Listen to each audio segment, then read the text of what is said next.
G20 natraga 20 gi kangbu haina kaunariba asi malemgi maruoiba leibak taramapan amadi European Union yawa kangbu amani masigi maruoiba pandamasi malemgi sel thungi amadi lalon itiki oiba tangtaba kanglon ama lehenbari kangbu asi Englishing ani manga da malemgi oina sel thungi achoba samasya ama thenanaba lingkakiba kangbu asina malemda tangtaba kanglon ama thamnanaba honaduna lakli Sahi gi oina kangbu asida yauriba laibak singi maraktagi amada presidency oihenduna mapum oina selthum amadi lalol itigi wapong kayada kanaduna lakli Sahi asida Indiana presidency oiduna malimgi tongan ba hiram kayagi amadi tongan ba hiram gi luchingba akhangai sengna Indiagi mapam kayada kayarak hanna nainaduna kanaduna aroiba oina ingkumja lisingani kurumdoigi September 8 amadi tarada luchingba sing punduna Naidili declaration asi lauktoki China amadi Russia gi president singna Naidili summit ta yaukidaba asina asigumba declaration ama oithoklaroidra haibagi mipaiba ama poknaki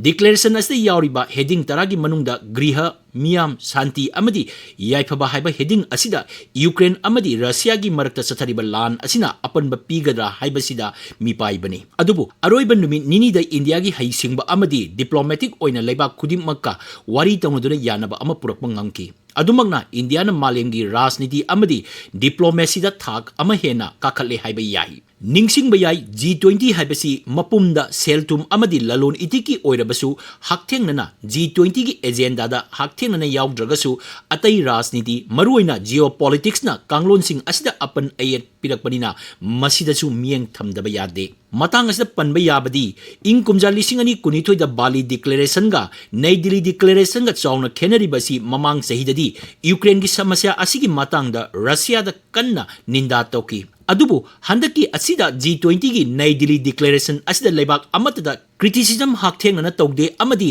neutrality amangai adubu UN lawkiba phirep amadi atai yanakiba sing adu amuk ana yaningi haina phongdokki adumangna Ukraine magna ahenba apamba leiragasu waroba phongdokpadi tawde matang asida declaration matungda India gi external affairs ki minister S Jaishankar na Balini Naidili ni haina phongdokkiba asina India gi phirep amadi honglagliba matamgi masak mawong singbu khangbagi mami tai Nongchup laibak singbu yamna kanna ninda tawriba China phawbana Naidili declaration asibu yaningba phongdokli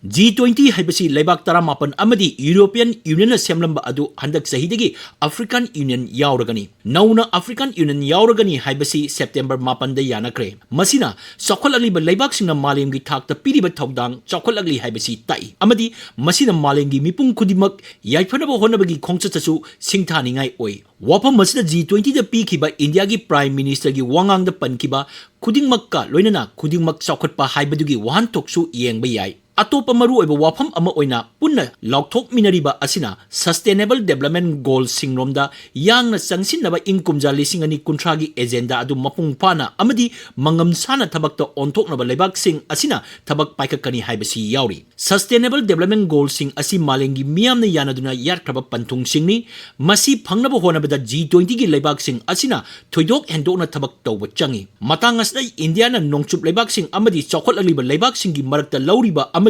Lawfam thopa thawdang achi chawi Naidili declaration asiga loinana India gi presidency asi loiriduna mathang chahi gi presidency asi Brazil da sinakre adubu India na logodaba thawdang di loidri Malim gi kanglon kuding makta laibak asina tawriba amadi tawgadriba thabaksing adu mayek sengna India gi presidency manungda mayamda utkre ingkumja lisingani kulumdoi gi G20 gi summit asi malim gi khenaba hengalagliba marakta mapung oiba apunba unity ama uladuna loisinki haibi yai